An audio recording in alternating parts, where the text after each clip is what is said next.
Kapag di nyo masyadong ginagamit yung motor nyo, yung kotse nyo, ito yung madalas tinatanong sa akin, bakit nagkakaroon ng kalawang yung rotor disc?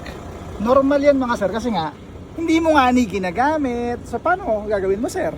Kailangan mo lang siyang gamitin. Kasi ang tawag dyan mga sir is surface rust. So katulad nito, nilabas ko siya sa garahe kanina, hindi ko kasi napicturean eh.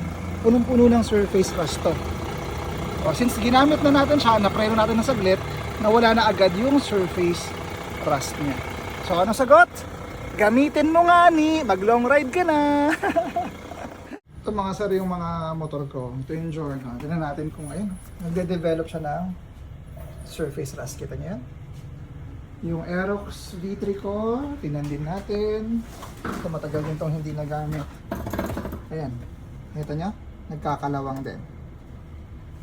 Ito, kakagamit ko lang ito kahapon. So, technically wala to. Ayan. So mga sir, normal lang na may surface rust pag hindi nyo ginagamit yung motor nyo. Kailangan nyo lang siyang gamitin at yun na yung alibay nyo sa misis nyo na mag-ride kayo. Kung may kalawang na. May kalawang na yung motor ko. Kaya mo ako mag-ride. So mga yan.